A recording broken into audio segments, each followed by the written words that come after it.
Alright, round two. This is all the stuff you're going to need to build your Moose 2 blaster.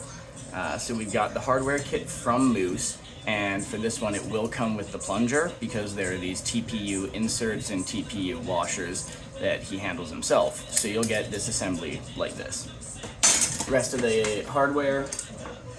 This is one of the STL files. You are going to want to print this. It is your slide assembly tool. We'll come across it later. Just make sure you print it. Some sort of mallet or hammer. Rubber mallet or dead blow mallet is better. You don't want to have a metal face for this one. Punch set, something to drive screws with. Your usual pliers. Something to cut elastic and burn elastic with. You're going to want a long screwdriver if you don't have the nice long tips for your drill that I forgot to get. You're going to want some super glue. That is specifically for adding the spring to the sear. I have already put that spring in there ahead of time. It is the black spring with a cut end. So did that ahead so that I don't have to deal with it later. And then some files. You're going to want some files. And obviously all of your printed parts. I'm going to be assembling the one with the 40 Max launcher. So, boo! Alright, we're going to kick this off with the slide assembly, and for that you're going to want your 3 slide pieces, rear, center, and front. And before I started recording, I went at these with a file to clear out the inside of these a little bit. The goal is to make sure that the plunger tube can slide all the way through without too much of a fight. It's not going to be perfectly frictionless at any point, but you want to make sure that you can at least get it moving without too much effort. Don't try to fully assemble this or you will have to destroy at least one of these parts or one of the tubes getting it pulled back apart. You'll also want your bottom stringer, left and right stringers, bolt knob, and sear. On the sear I've already super glued the spring, knock that out ahead of time so that that's set before you do all of your setup. You're going to want some files like I mentioned for the inside of this guy. You're going to want a mallet. Make sure it is a rubber or dead blow mallet. Do not use a metal one. Something to drive screws, and a whole bunch of your little screws. Right? I've already done my filing, so let's get these out of the way. We are going to start off with the front and the mid of this guy. Line them up on the dovetail. Boom, so they've got a slot for the stringer. And insert your bottom stringer. It goes with the angle forward. Make sure you do that before you start driving in screws because it will get in the way, or the screws will get in the way of that thing's travel. Once that's in, it gets a screw on either side.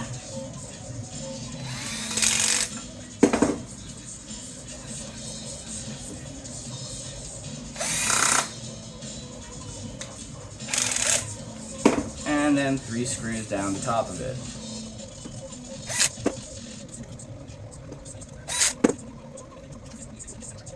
Beautiful. Alright, now we're going to toss on our top end. Line up your dovetails, and then we're going to add another 2 screws on either side of that dovetail to lock it in.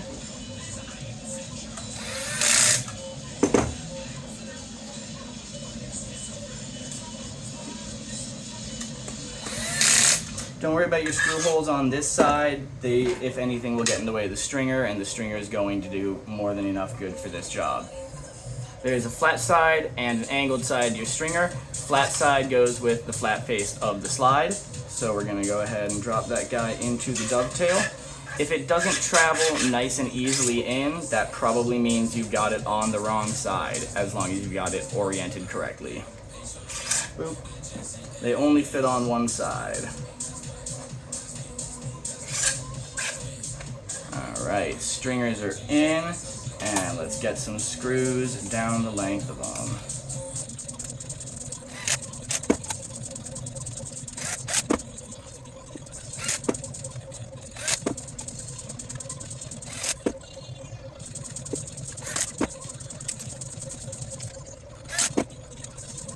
Alright.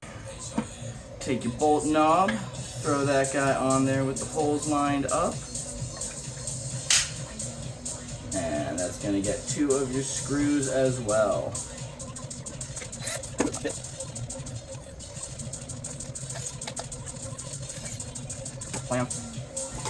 Now we get to add our plunger tube. This is why we did our filing.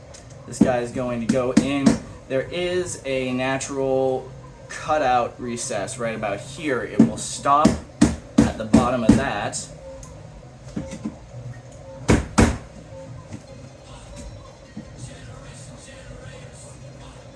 Have I bottomed out? I have not. It should be further in here.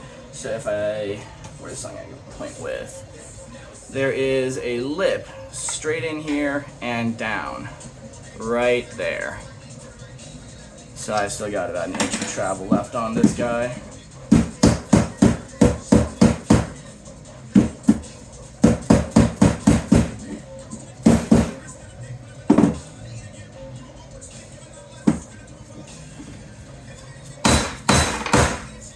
Alright, that is nice and flush up against the surface, and beautiful, right against that lip. Moose, you've done a great job measuring things. Thank you, my friend. Alright. All that's left is our sear. Again, make sure that you have super glued that in place. You don't want it to go sideways on you. And our sear is going to go into this little groove in the bottom.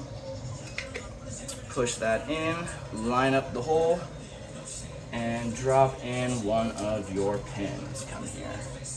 My pin. There we go. Pin, you can tell by the slide length. Bam.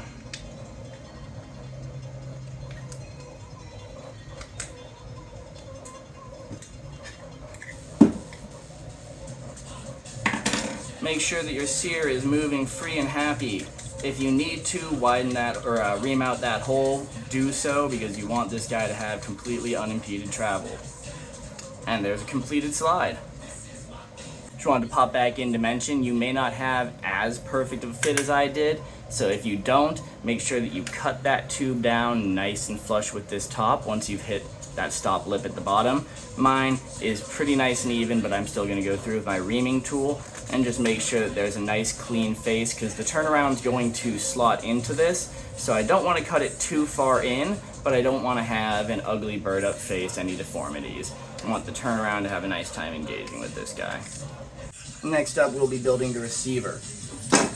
You're going to want this outer receiver part that I've forgotten the name of. Your two receiver blocks, your trigger yoke, 2 silver springs, one of the longer pins, something for setting pins, a little bit of your lube, trigger guard, rear receiver support, why can't I remember your name, and your grip, right? So I'm going to start off by putting just a couple drops of lubricant into my receiver where the yoke's going to travel, which is those 2 cutout slots right there.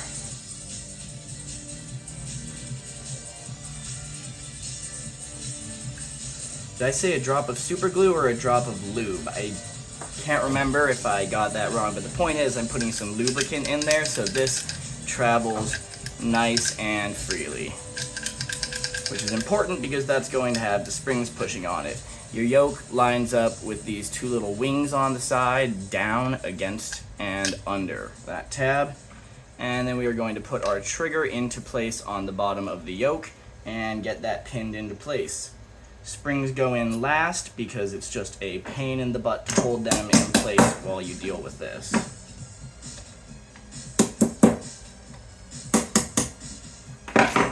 Alright, we've got our trigger and our yoke. Pull that down, and your spring's ready to go from the top in on this yoke down into the little cavities on either side. So this guy's going down and into there, and this guy's going down and into there. Beautiful. And now we've got a nice springy trigger. Set that aside for just a second here, and head over to this whole assembly. You are going to grab, there we go.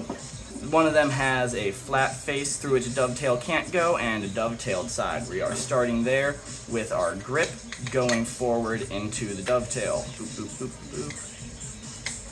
Get on in. There we go.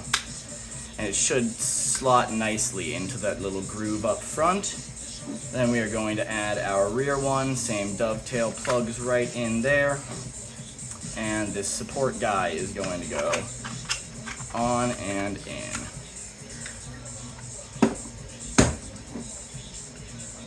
Beautiful. Finish that off with our trigger guard going into this guy.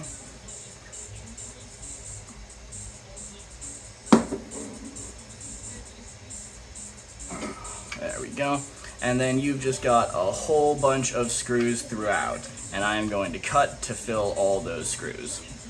Alright, 5 screws in both sides, total of 10 screws. I put the trigger guard on prematurely, so don't screw that on, just pull that off. And then you are going to slide this full housing over it using these dovetailed slots that match these channels.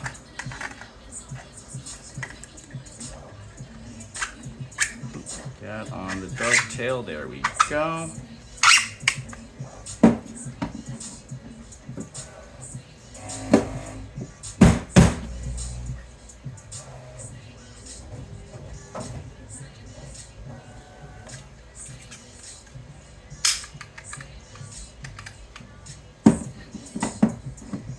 Go.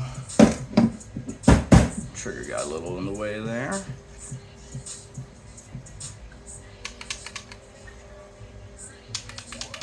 Nice.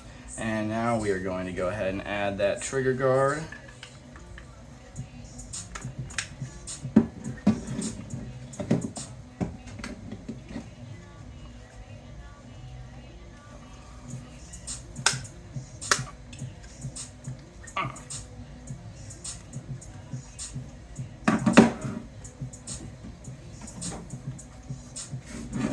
Might need a little encouragement. There we go.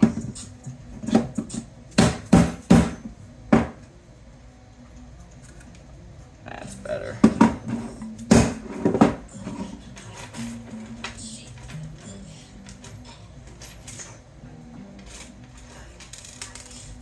And then you know the drill.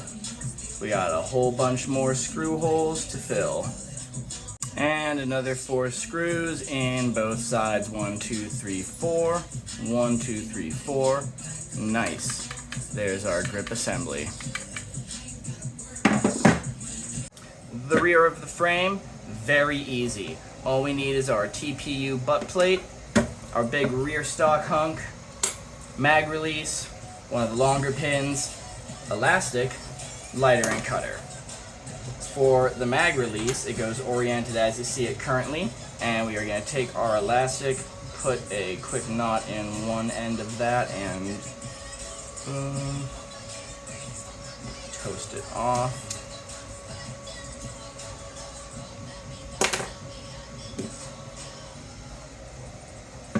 Through our one hole, through our mag release, and then into our other hole. Once I've got that through, I'm going to get the mag release in place, pull out my slack, and give that a tight knot. I'm doing this before I pin it so that I can get it pretty tight without fighting the pin placement. And snug. Now we're just going to line this guy up with that pinhole and hit it with the pin.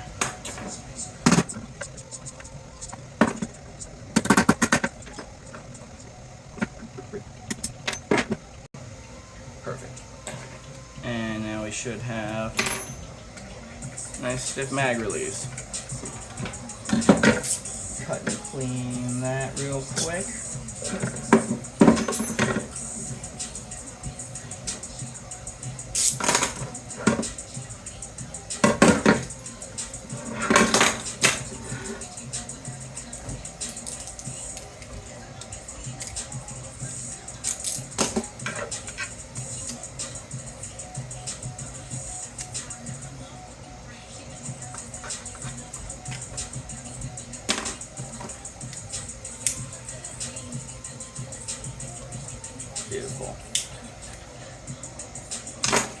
And then your mat or your butt plate just goes on. There's 4 screw holes. You don't need to see me do that. Moving on to the plunger rod assembly. So you're going to need your plunger and plunger rod, your front stop piece, and the rod cap. Also, if you haven't already printed your slide assembly tool, get it printing now. You will need it soon. So, take your plunger assembly and disassemble the plunger side of it. You're going to have 1 nylock nut, 2 regular nuts, come on off, and then 2 regular washers and 1 TPU washer. The TPU washer interacting with the TPU face of the plunger is one of the reasons this blaster has such a safe plunger system. Get your aluminum out of there. You will notice the hex of your acorn cap, which is held in place with red Loctite, so don't bother trying to undo this end. Matches the recess of this cap quite nicely. And you'll notice another hexagon at the bottom there for our nut on the underside of this. Drop your rod in and get that locked. This cap has a taper to it, so it only fits one way. Push that on in. And then 1 screw on either side to lock that rod in place.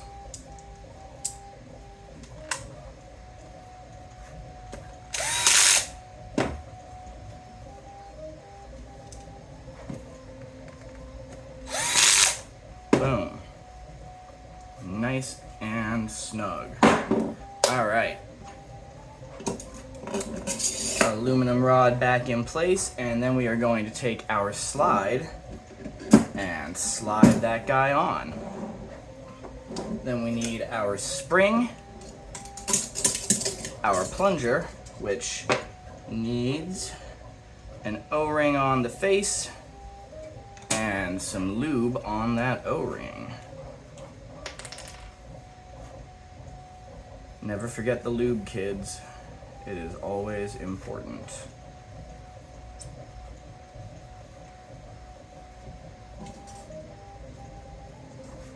Get these both nice and slick.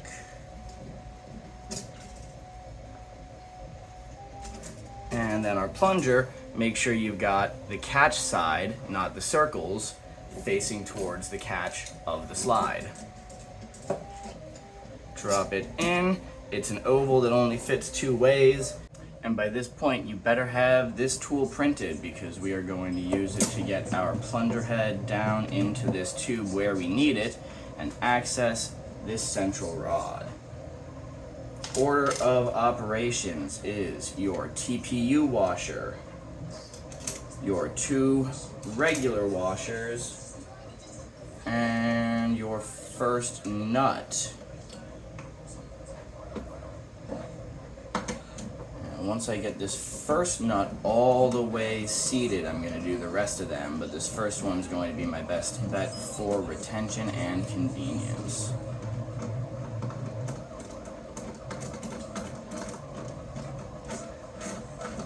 That's as far as my nut drivers will carry me. So from here I'm going to proceed with pliers because we want to make sure that we are getting this whole assembly tightened down snug against that aluminum rod. Nice and snug. And that is where we want our plunger head to be sitting in the tube so that it's fully seated against the aluminum. Now we need our second nut to go into place.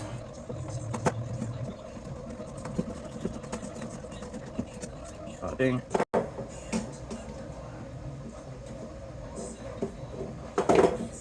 And finally, we need our nylock nut to hold it all together nice and snug. When you're tightening these down, you can just lift this up and spin this base to rotate that guy, but I'm generally just having an easier time leaving it on the table and spinning it that way. The nylock nut will require some extra leverage. Make sure you get it all the way on there.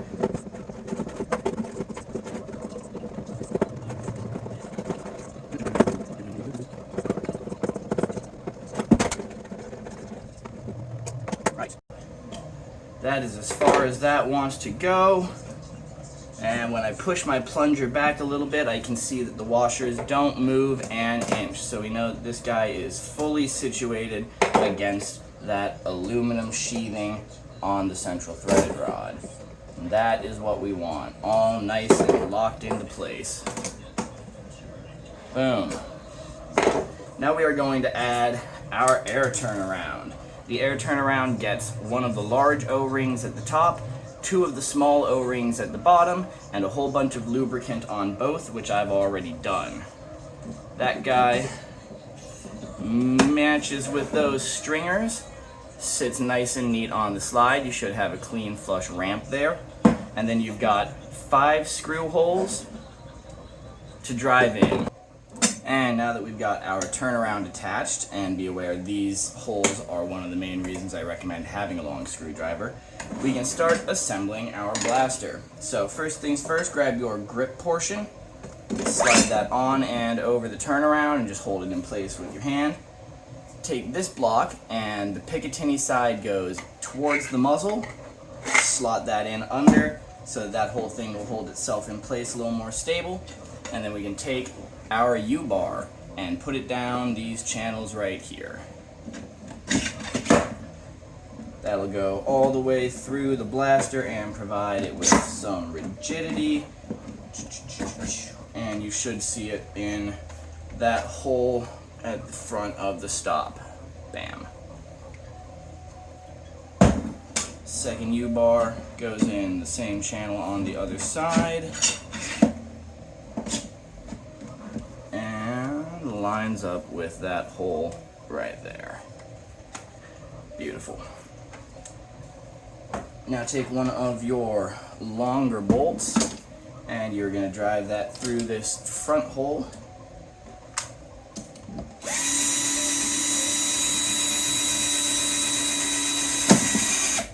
Bam. Stand her back up and grab your stock piece. Drop that over the U-bar in the provided channels. And you will notice a final set of holes for your final long bolt.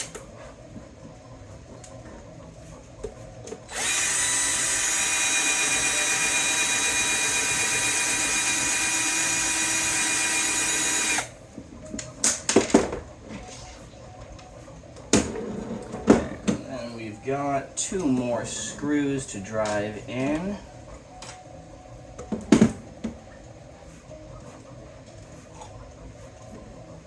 Right here.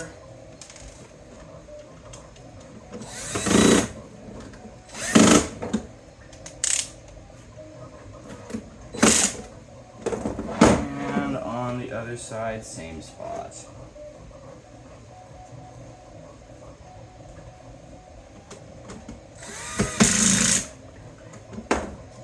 And now we need our barrel. Barrel gets the medium O-ring, goes in the lower hole, and you see how I just kicked my slide back with it. That tells me I'm all the way down to where it should nest. So let's just there we go, sure those are playing friendly. And then one of our barrel nuts is going to go right on top of that to hold and compress the O-ring, keeping this barrel nice and snugly in place. Now at this point, we have a fully completed base version of the Moose 2 blaster. I am also going to build the 40 Max muzzle, which connects in up here, and then after that I will be installing the handguard, all that kind of stuff, top rail, etc. Alright, for building and installing the 40 Max launcher, you're going to need the 40 Max shroud, breech, rail, firing pin, connector, button, a piece of elastic, cutter, lighter, super glue, long pin, 2 of your ball detents, and some of your small screws. You're going to start with your button, which goes into the shroud so that it's peeking out there. And we're going to just drop this guy on in. Get into your home. There we go. Stand that up so it doesn't press you in.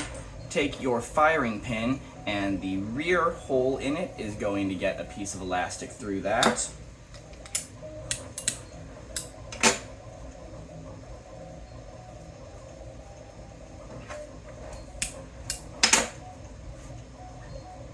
Then insert that into position next to the button, like so, and pin it from the top with your long pin right down here.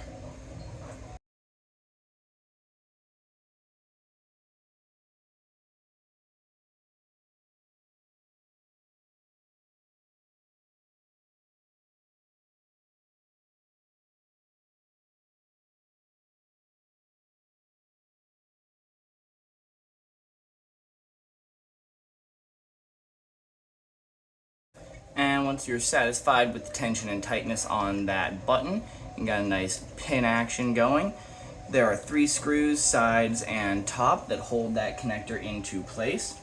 Then you are going to get your super glue, and these 2 holes right here are the cavities for your ball detent. Hold those in place with just a little drop of super glue. I'm going to put it on my ball detents so that I don't risk getting any smeared around the rim and onto the actual ball itself. So I got a pair of tweezers to help me with that. And we are just gonna put a little drop right there. And then this guy's going in its forever home.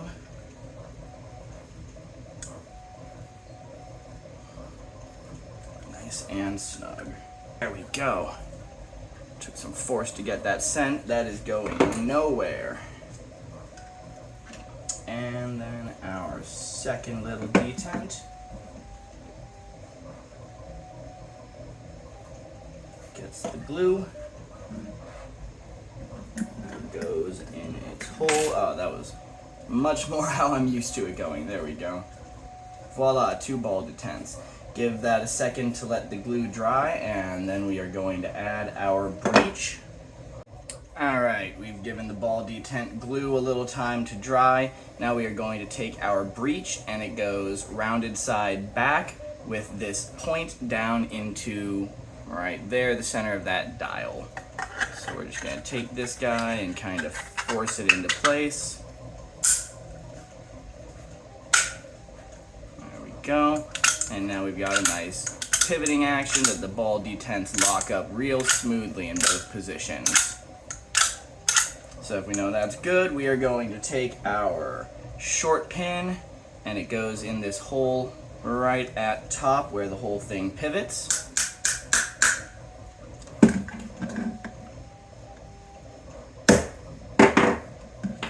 And that just locks our slide into its forever home. Now we've got a 40 Max launcher. I printed a button for mine to make it larger and easier to access, but 40 Max. That gets our rail right here slid into a dovetail on the bottom.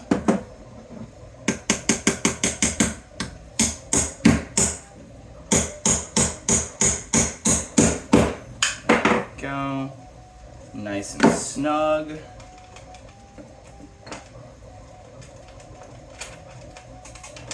One small screw in U.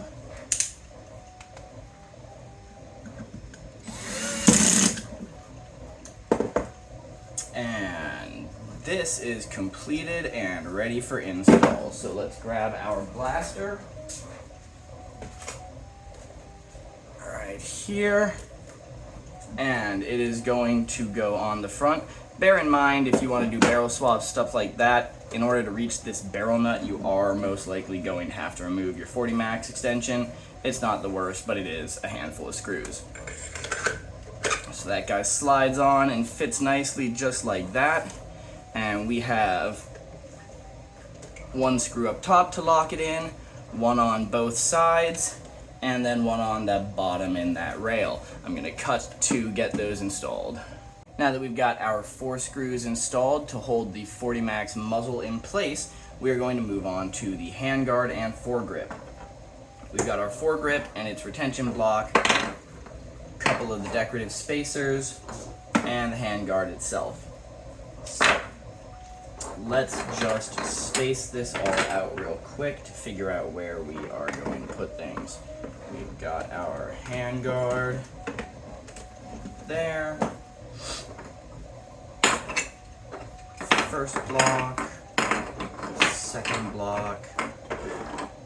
Put this guy right about there. So we start with the actual foregrip. Get out of here. There we go.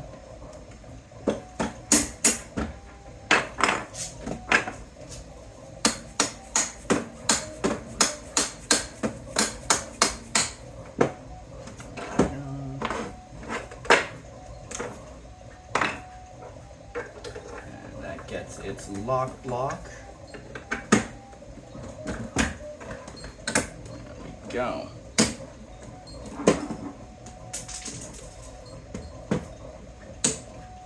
Once you center that block, one of our little screws is going to lock it into place. And you want to make sure you do this one before the rest because it will be hidden by everything else we are assembling. That screw is locked in. Now we can put together the rest of this grip. We've got accent piece number 1, accent piece number 2, and our handguard.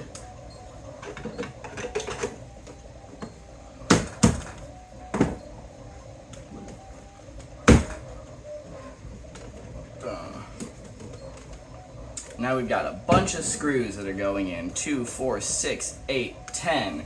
So I'm gonna cut and drive those screws real quick.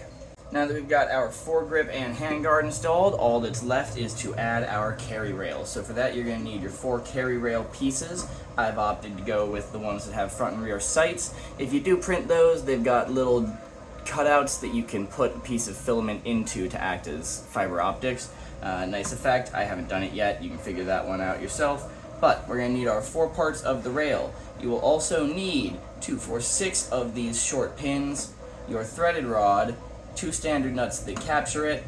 You will also need these medium-sized bolts, 4 of those, and 4 of their corresponding nuts. I've gone ahead and taken those 4 corresponding nuts and already super glued them into these parts just so that I don't lose them while I'm putting this together if anything goes flying. So, go ahead and start with your rear part of this and the threaded rod. I'm going to put my screw on, or my nut on to the threaded rod just a little bit. Just enough that it'll catch in that recess. And once you've got it in that recess, we're going to take 2 pins in the middle of it and flip that around, add the other portion of the rail. There is an obvious notch where the 2 of these are going to fit together. Slide that down your threaded rod and onto the pins. There we go. Take your other nut, put it on this flat side. This side doesn't have a recess, so it's the side you can use to tighten the nut, make sure that everything's fitting properly. I'm going to use the rear sight itself just to cap this off so that I can't accidentally thread the rod through, and just tighten that guy past the slightly stiff part at the start. Boom. This does not need to be cranked down tight. If you do that too much, you're going to create flex in this. Just make sure you don't have any rattle or wobble in the parts. And then we are going to add 2 pins. This rear sight should capture it. If you've got the rod backed out too far, it will be visible in that area. So make sure that you've got it in enough on this side to fully cap. And then we've got our front sight, which has a hole for the threaded rod and a cutout for our nut. So make sure your nut has the flat wall parallel to the top, there we go, of the rail. And go ahead and drop your sight onto 2 pins there.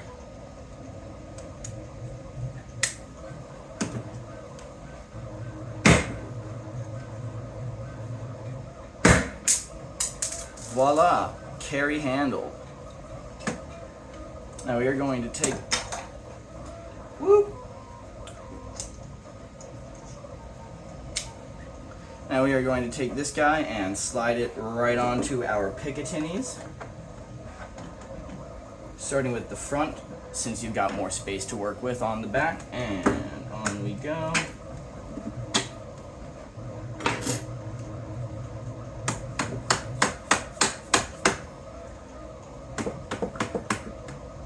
Snug fit, but it's a great fit.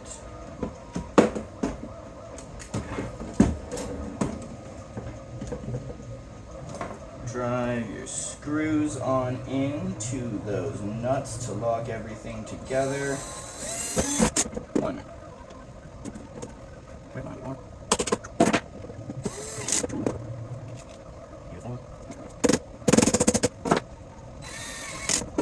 And nut number 4 already took the nut out. Just like that, we've got our carry handle assembled and added. Beautiful.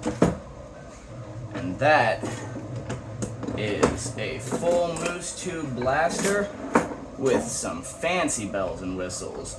Obviously you can go longer barrel, bigger spring, you can add more of the muzzle sections along here. I like to keep it shorter, that way my hand can go right from this foregrip to the 40 max button, but the world's your oyster with this build. I'm a huge fan of it. Enjoy. And if you've made it this far, congratulations. You have just finished building what I consider one of the coolest blasters out there.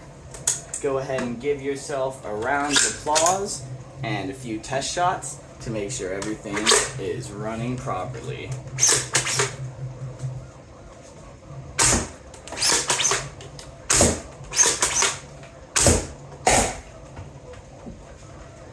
I love that 40 max launcher. Moose 2, baby.